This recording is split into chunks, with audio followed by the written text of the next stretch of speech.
Himachal news 24/7। नमस्कार, स्वागत है आपका हिमाचल न्यूज 24/7 में और मैं हूं आपके साथ आंचल मुंगिया। 26 जुलाई 1999 के दिन भारतीय सेना ने कारगिल युद्ध के दौरान चलाए गए ऑपरेशन विजय को सफलतापूर्वक अंजाम देकर भारत भूमि को घुसपैठियों के चंगुल से मुक्त कराया था। इसी की याद में 26 जुलाई अब हर वर्ष कारगिल दिवस के रूप में मनाया जाता है। ये दिन है उन शहीदों को याद कर अपने श्रद्धा सुमन अर्पण करने का, जो हंसते हंसते मातृभूमि की रक्षा करते हुए वीरगति को प्राप्त हुए हैं। ये दिन समर्पित है उन्हें जिन्होंने अपना आज हमारे कल के लिए बलिदान कर दिया। कारगिल युद्ध, जो कारगिल संघर्ष के नाम से भी जाना जाता है, भारत और पाकिस्तान के बीच 1999 में मई के महीने में कश्मीर के कारगिल जिले से प्रारंभ हुआ था। इस युद्ध का कारण था बड़ी संख्या में पाकिस्तानी सैनिकों व पाक आतंकवादियों का लाइन ऑफ कंट्रोल यानी भारत पाकिस्तान की वास्तविक नियंत्रण रेखा के भीतर प्रवेश कर कई महत्वपूर्ण पहाड़ी चोटियों पर कब्जा कर लेह लद्दाख को भारत से जोड़ने वाली सड़क का नियंत्रण हासिल कर सियाचिन ग्लेशियर पर भारत की स्थिति को कमजोर कर हमारी राष्ट्रीय असीमता के लिए खतरा पैदा करना। पूरे 2 महीने से ज्यादा चले इस युद्ध में भारतीय थल सेना व वायुसेना ने लाइन ऑफ कंट्रोल पार न करने के आदेश के बावजूद अपनी मातृभूमि में घुसे आक्रमणकारियों को मार भगाया था। स्वतंत्रता का अपना ही मूल्य होता है, जो वीरों के रक्त से चुकाया जाता है। हिमालय से ऊंचा था साहस उनका। इस युद्ध में हमारे लगभग 527 से अधिक वीर योद्धा शहीद व 1300 से ज्यादा घायल हो गए, जिनमें से अधिकांश अपने जीवन के 30 वसंत भी नहीं देख पाए थे।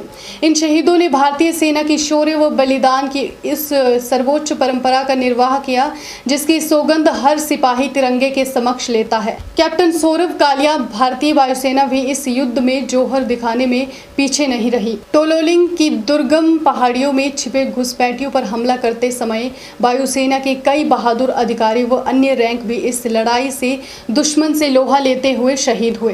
सबसे पहले कुर्बानी देने वालों में से एक थे कैप्टन सौरभ कालिया और उनकी पेट्रोलिंग पार्टी के जवान। घोर यातनाओं के बाद भी कैप्टन कालिया ने कोई भी जानकारी दुश्मनों को नहीं दी। कारगिल विजय दिवस ये एक आम दिन नहीं है। ये भारत के लिए, भारतीय सेना के लिए और हम सब भारतवासियों के लिए एक ऐतिहासिक दिन है। अगर इसको हम ध्यान से देखें तो ये हमारी सेना का एक अद्वितीय कार्य था कि जिन्होंने दुश्मन को ऐसे दुर्गम स्थानों से खींच के बाहर निकाला और उनको खदेड़ा। कितनी कठिन मतलब जो स्थिति थी कि दुश्मन जब हमारे बंकरों में आके बैठ गए और हम नीचे से ऊपर उनको निकाल के हमने खदेड़ा। तो ये एक हम सब देशवासियों के लिए गर्व का दिन है। तो इस दिन में जो हमारे जितने शहीद हैं उनको मैं नमन करता हूँ कि जिन्होंने अपने बलिदान से हम सब की मतलब रक्षा की, हमारे देश की सीमाओं की रक्षा की। उन सबको नमन है। और जो अभी तक जो हमारे जो वीर सैनिक हैं, जो अभी तक इतनी कठिन मतलब स्थितियों में दिन रात तो डटे हैं देश की मतलब रक्षा के लिए, हम सब की रक्षा के लिए, उनको मैं उन सबको सलाम करता हूँ। ये जो हमारे 2 पड़ोसी हैं, अगर आप पिछले 70 साल से ऊपर का इतिहास देखें तो इनकी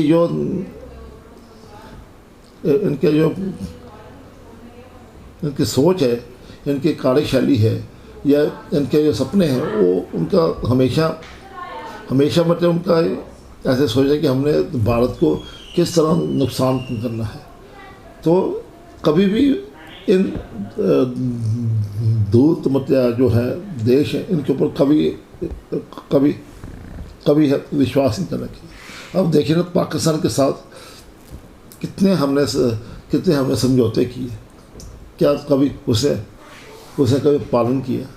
अब देखिए अगर आप खबरों के ऊपर देखें तो आए दिन चीन एक तरफ से बोलता है कि हाँ मैंने इस बात के ऊपर भारत से संधि कर ली है, हम ऐसा कर लेंगे, पर जब ग्राउंड के ऊपर आप देखो तो वे अभी तक डटे हैं। तो ऐसे देश के साथ हम कभी मतलब विश्वास नहीं करेंगे। और हमारे देश के जो कर्णधार है उनसे मेरी प्रार्थना कि इनके ऊपर कभी भी विश्वास नहीं करना और हमेशा सावधान रहना। ऐसे तो वैसे हमारी सेना हर समय इनसे चौकस है। अभी आपने उनका एक मिसाल तो आपने देखी है, फिर कैसे मतलब निहत्थे होके भी उन्होंने दुश्मन को किस तरह लपेटा। ये दिल मांगे मोर हिमाचल प्रदेश के छोटे से कस्बे पालमपुर के 13 जम्मू कश्मीर राइफल के कैप्टन विक्रम बत्रा उन बहादुरों में से एक है जिन्होंने कई सामरिक महत्व की चोटियों पर भीषण लड़ाई के बाद फतेह हासिल की थी। यहां तक कि पाकिस्तानी लड़ाकों ने भी उनकी बहादुरी को सलाम किया था और उन्हें शेर शाह के नाम से नवाजा था। मोर्चे पर डटे इस बहादुर ने अकेले ही कई शत्रुओं को ढेर कर दिया। मां भारती का लाडला विक्रम बत्रा 7 जुलाई की सुबह शहीद हो गया। अमर शहीद कैप्टन विक्रम बत्रा को अपने अदम्य साहस व बलिदान के लिए मरणोपरांत भारत के सर्वोच्च सैनिक पुरस्कार परमवीर चक्र से सम्मानित किया गया। G Batra, father of captain Vikram Batra बोल रहा हूँ। तो अभी 26 जुलाई को हमारा कारगिल विजय दिवस आ रहा है और हम प्रतिवर्ष इसको विजय दिवस के रूप में मनाते हैं। और मैं समझता हूँ कि ये एक बड़ी अच्छी प्रथा है कि हम अपनी विजय का उत्साह हमारे दिलों में होता है और हम अपने शहीदों को याद करते हैं। और हमें इस बात का गौरव भी है कि विक्रम बत्रा जी को भी सारा देश आज के दिन याद करता है और भी जितने शहीद हुए हैं सबका स्मरण हम करते हैं। और ये एक हमारी जो युवा पीढ़ी है उसमें इसका एक बहुत अच्छा संदेश जाता है और ये करना भी चाहिए, क्योंकि जो देश अपने वीरों को, अपने शहीदों को स्मरण नहीं करता है वो इतिहास में अधिक समय तक टिक नहीं सकता है। अब बात आती है कि जो आज की जो प्रेजेंट सिचुएशन बनी हुई है, हमारे जो नेबरर्स हैं, हमारी जो पड़ोसी देश हैं, वो जिस प्रकार से हमारे लिए सिरदर्द बने हुए हैं, तो ये हमने देखा है कि प्रारंभ से ही, चाहे वो आज़ादी पूर्व 1947 पहले की बात है, तो भी जो है वो विदेशी यहाँ पर आक्रमण करते रहे, आते रहे। उसमें मुग़ल हैं और तुर्क हैं और अफ़गान हैं और ये सभी किस्म के जो है लोग यहाँ पर आए। उन्होंने आकर के हम लोगों पर अत्याचार भी किए। और वो 1947 के बाद अगेन द सेम थिंग कि वो जो है हमारे लिए सिरदर्द, हमारे जो पड़ोसी देश हैं वो बने हुए हैं, पाकिस्तान, चाइना, ये दोनों ही। तो जैसे आज़ादी मिली हमें 1947 में, तो पाकिस्तान ने कबायली जो थे वहाँ के कश्मीर के, और उनके साथ में अपनी सेना की टुकड़ियाँ भेज करके और हमारा जो है कश्मीर का कुछ हिस्सा उसने हड़प लिया।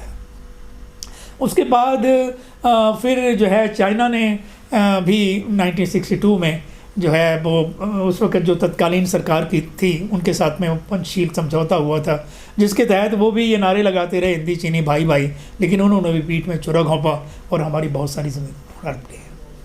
उसके बाद फिर पाकिस्तान ने भी 72 में जो है अटैक करके और हमारा कुछ पोर्शन खाने की चेष्टा की, लेकिन उसको मुँह की खानी पड़ी।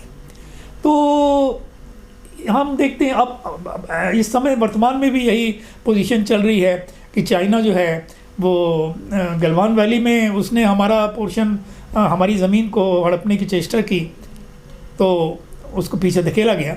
और अब जो है वो हमारा जो लद्दाख क्षेत्र है उसमें पेनांग एरिया जो है उसमें भी वो घुसने की कोशिश की हुई और हमारी वो LAC पर काफ़ी आगे वो बढ़ा हुआ है। और पीछे हटने का वो जो है, और जब भी पीछे हटने की बात होती है तो उसकी ये आदत है कि वो अगर 4 कदम आगे बढ़ा है तो वो बातचीत के द्वारा 2 कदम पीछे हटने की बात करता है, वो धोखा देता है। तो इस चीज़ को, और जहाँ तक पाकिस्तान की बात करें तो वो अब भी हमारे कश्मीर को उसकी चेष्टा है कि किसी तरीके से अलग करने की वो कोशिश करता है और अपने मिलिटेंट्स वहाँ भेजता रहता है। तो अब हम इस चीज़ को अब कतई बर्दाश्त नहीं कर सकते और ना हमें करना चाहिए। तो इसका हल फ़िलहाल तो यही नज़र आता है कि सरकार जो है हमारी वो डिप्लोमेटिक स्तर पर और मिलिट्री वार्ता के स्तर पर और कमांडर्स के स्तर पर उनसे बात करे और उनसे 2 टूक बात करे, और ये वो यदि नहीं मानता है तो उसका तो जो है उसको मुंह तोड़ जवाब देना चाहिए, ताकि ये आगे से वो इतनी ज़रूरत ना कर सके। हिमाचल न्यूज़ 24/7 के लिए धर्मशाला से विपिन शर्मा की रिपोर्ट।